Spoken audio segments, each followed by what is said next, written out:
இன்னைக்கு நம்முடைய மருத்துவர் ஐயா அவர்கள் நம்மை சமூக நீதி அடிப்படையிலே தான் வழிநடத்தி கொண்டிருக்கின்றார். இந்தியாவிலேயே 6 இடஒதுக்கீடு பெற்று தந்த ஒரே தலைவர் யாருன்னா வேற எந்த கட்சியிலும் ஒண்ணு கூட. ஆனா 6 இடஒதுக்கீடு தமிழ்நாட்டு அளவில் இந்திய அளவில் மருத்துவர் ஐயா அவர்கள் நமக்கு பெற்றுக் கொடுத்திருக்கிறார். சமூக நீதி போராட்டம் நம் கட்சியையும் அப்படிதான் வழிநடத்தி கொண்டிருக்கின்றார். அவர்களுடைய கொள்கை கடைசி வரை நம் கட்சி இருக்கின்ற வரை ஐயாவுடைய கொள்கையை நாம் கடைபிடித்து சமூக நீதி, சமத்துவம், ஜனநாயகம் அதற்கு நாம் வேகமாக நாம் முன்னேறுவோம். அதற்கு என்ன ஆட்சி அதிகாரம் வேண்டும். வேண்டுமா வேண்டாமா? நாமும் ஆள வேண்டும், நாமும் ஆள வேண்டும்.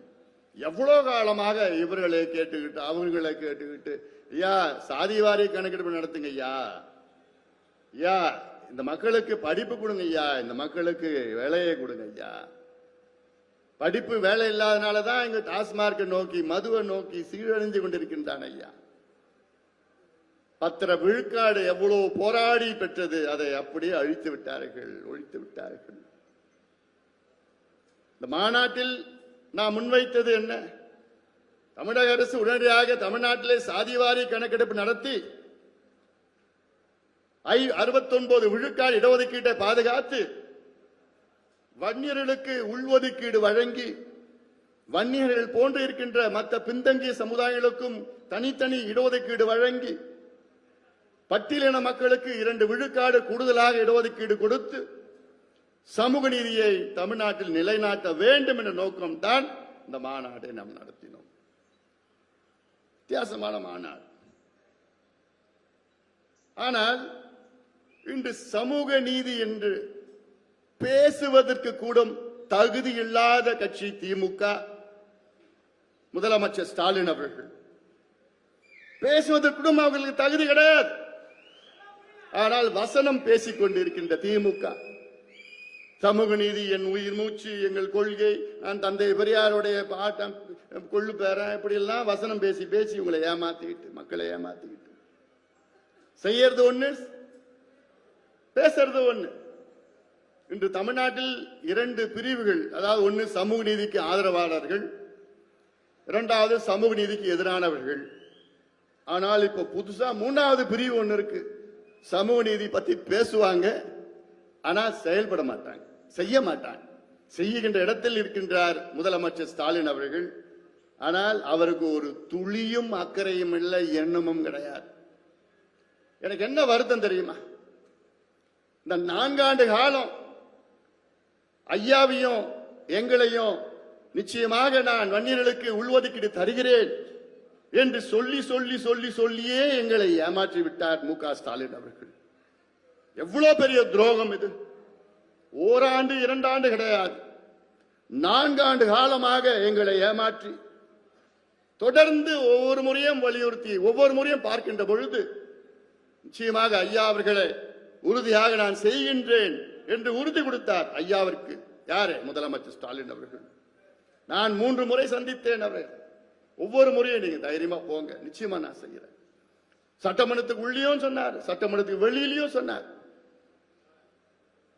ஆனால் அதை நம்பி ஐயா அதை நம்பி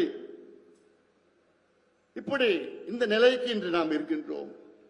உச்சநீதிமன்றம் தீர்ப்பு வழங்கி கிட்டத்தட்ட 3 ஆண்டுகள் ஆகிறது. அந்த தீர்ப்பில் வன்னியர்களுக்கு உள்ஒதுக்கீடு கொடுக்க எந்த தடையும் இல்லை என்று தெளிவாக சொன்னார்கள். தரவுகளை சேகரித்து இடஒதுக்கீடை வழங்கலாம் என்று தீர்ப்பே கொடுத்தார்கள். தரவுகள் சேகரிக்கிறதுக்கு என்னையா இருக்குது? இந்த தரவுகள் எங்க இருக்கு? ஜப்பான்ல இருக்குதா, சைனாவில் இருக்குதா, அமெரிக்காவில் இருக்குதா? தமிழ்நாட்டில் கம்ப்யூட்டர்ல, அரசு கவர்மெண்ட் கம்ப்யூட்டர்ல இருக்கு. பட்டன் தட்டினா வரப்போகுது, டேட்டா வரப்போகுது. அந்த டேட்டா வச்சுட்டு நியாயப்படுத்தி கொடுக்க வேண்டியதுதானே? சாதாரணமா கொடுத்திருக்கலாம். ஆனால் கொடுப்பதற்கு மனம் இல்லாத ஸ்டாலின், ஒரு பக்கம் மனம் இல்லை, மற்றொரு பக்கம் நம்ம கொடுக்கிறோம் கொடுக்கிறோம் கொடுக்கிறோம் சொல்லிட்டு கழுத்து அறுத்துட்டாப்ல. இனியும் நிச்சயமா கொடுக்க போவது கிடையாது. அதனால்தான் இந்த மாநாட்டில் மிகப்பெரிய அளவில் நம் சொந்தங்கள் கூடி அந்த மாநாட்டிலே நான் பேசிட்டேன். என்ன பேசினேன்? நான் என்ன பேசின அந்த மாநாட்டில்? வன்னிய சமுதாயத்திற்கு துரோகம் செய்கின்றார் முதலமைச்சர் ஸ்டாலின் அவர்கள் என்று மாநாட்டில் நான் பேசிட்டேன். வருகின்ற சட்டமன்ற தேர்தலில் ஒரே ஒரு வன்னியர் கூட திமுகவுக்கு வாக்களிக்க மாட்டார்கள். இந்த சமுதாயத்தின் துரோகிகள் திமுக, முதலமைச்சர் ஸ்டாலின் அவர்கள் என்று இந்த மாநாட்டில் நான் பேசினேன்.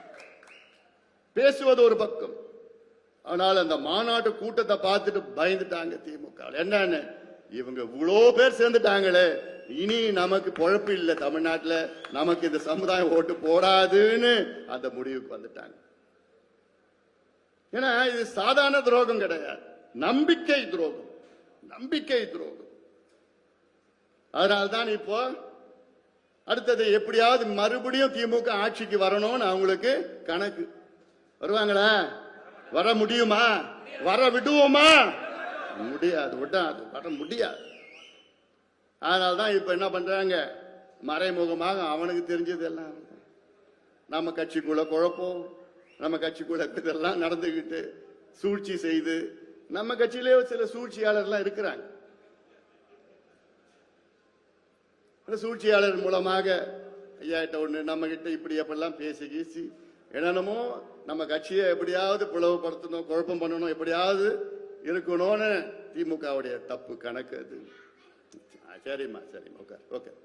அதாவது இதெல்லாம் திமுக திட்டமிட்டிருக்கின்றார்கள். அதை நாம் எல்லோரும் முறியடிப்போம், முறியடிப்போம், முறியடிப்போம்.